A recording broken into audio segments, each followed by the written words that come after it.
Hey everyone, just wanted to do a little walkthrough of some tips and tricks for putting together your own diesel heater in a box. Inside this one I have the 5 kilowatt hour Vevor diesel heater and a 9 liter fuel tank.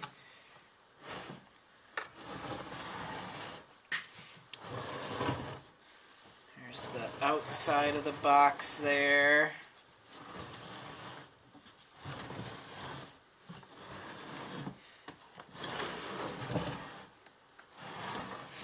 Open it up.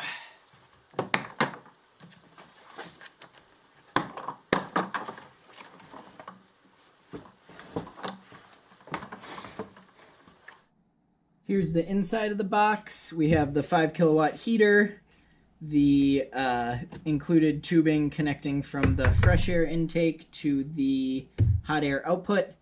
We have the mounting plate here that you'll need to trim the sides off of so it can fit inside the case. Mounting plate to the L brackets on the inside. It's helpful to first set the heater with the mounting plate attached to it on its side inside of the unit itself here, and then taking that mounting bracket, lining up the L brackets next to it, and then marking where you want to drill your holes into the mounting plate itself. Take the mounting plate off, drill those holes, attach with a nut and a bolt, the 4 of them there to connect the mounting plate to the L brackets. And then once that's attached, you can put the heater back in and then mark where you want to attach your L brackets to the case itself. On this side, we have the fresh air intake for combustion with a vent. We have the waterproof 2-pin connector over here connected to the wiring harness. I left all the slack on the wiring harness just to, in case I wanted to change up the design later and have the control unit on the outside. Right now I have the control unit mounted here. Fuel pump there, fuel filter. Here's where the fuel nozzle comes out right there, goes around, comes here and goes up to the unit. Over here we have the exhaust connected to a through hull, and we have a vent below that to help with draw some fresh air through. The exhaust itself is wrapped with a heat shield, fiberglass heat shield, and then I put a heat shield fiberglass sleeve over the top of that as well. Also, I have the fuel tank mounted to the cover right here.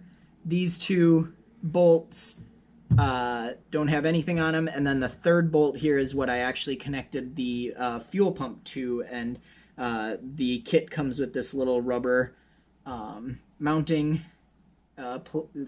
bracket, I guess you would say, for the fuel pump, and I just have that attached to one of the fuel tank mounts that I have on the case.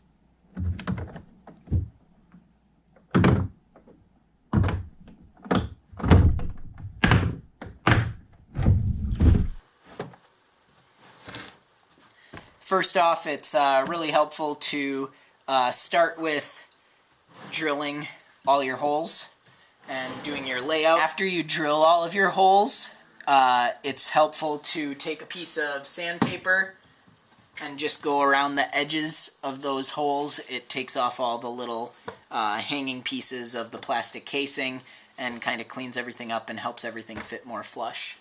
I started with my 3-inch holes there.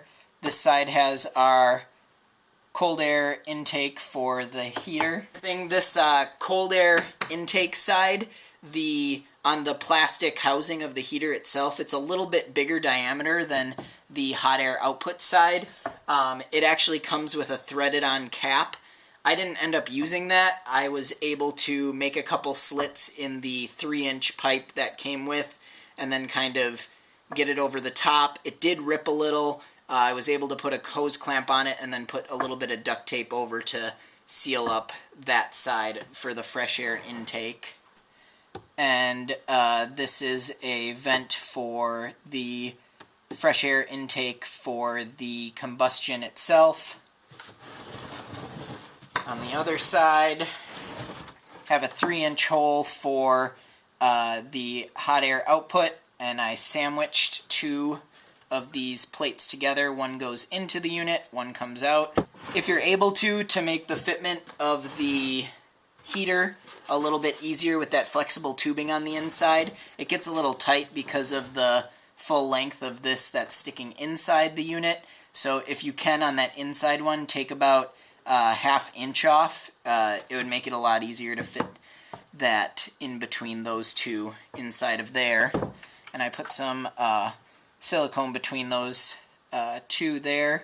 Through hull, used I think a 7/16 or 7/8 hole saw for that one.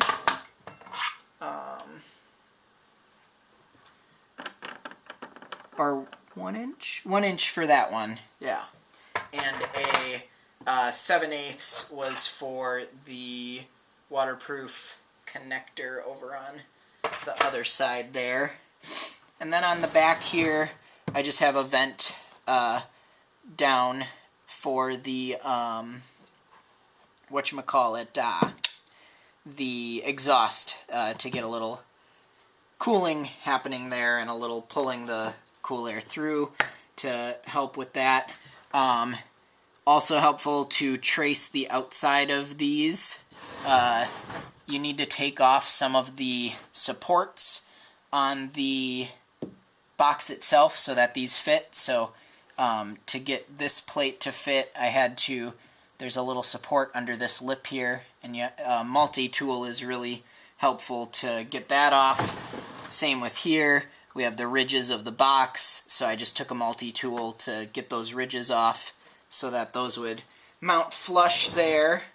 And yeah, kind of same thing over here. That came with the heater. I needed to take one of the mounts from the lip there, and same with the gas tank over here. Needed to take a couple of the ridges off there when making the fuel input down on that side. When you're adding the fuel pickup into the tank, on the bottom here, I used a piece of string, put it through the fuel intake piece, tied a big knot on the end, and then I was able to put it through here, kind of pull it through there, put the rubber washer on, and then tighten down the nut to have the fuel pick up over there.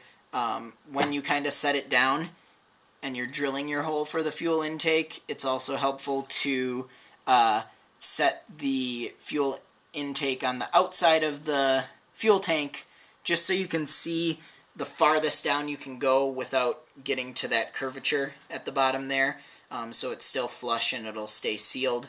I also put some silicone around there, and then where I drilled the hole to go into the case on the bottom here, I also added some silicone to seal up that hole to try and keep things waterproof. Another thing, the fuel pump doesn't have a arrow on it showing which way it goes. The side that has the little plug connector should be connected to the hose that goes to the heater, and the side that doesn't have the little connector should be going back to your fuel filter. When you're adding your fuel line to the inside of the case, make sure that you leave enough fuel line to be able to open the case all the way without pinching that fuel line.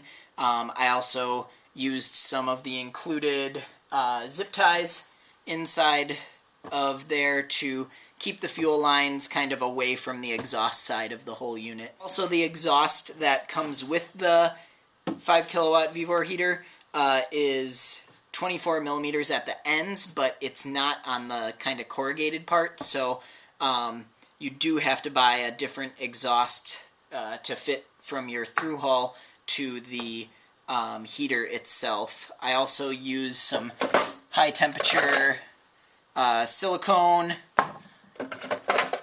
when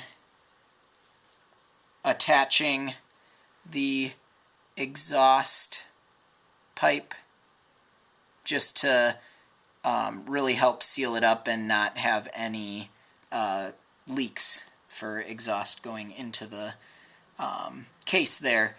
This stuff is really messy, so I advise wearing gloves. One problem I did run into is that my power source, the Anker 757, the 12 volt socket on there is only 10 amps. If you exceed 10 amps, the unit shuts itself off.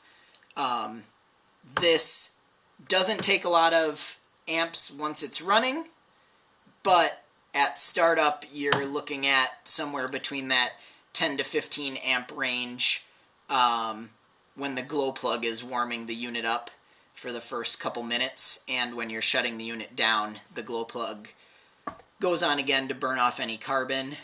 So you will need to check your power source to make sure that you're able to, your power source is able to handle that 10 to 15 amp at startup and shut down.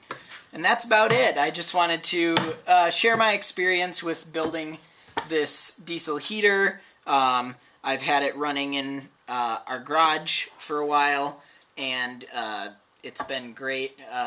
Do note that it will smell very bad right off the bat. Running it on high for around 6-ish hours got rid of most of that smell.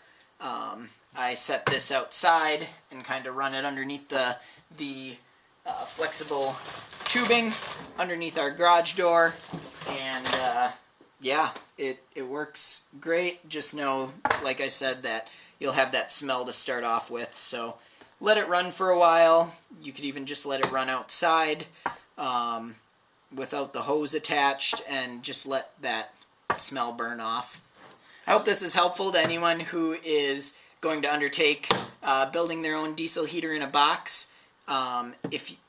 If you have any questions, feel free to leave a comment below, and I'll be happy to respond with any other tips or tricks that helped me to get this put together.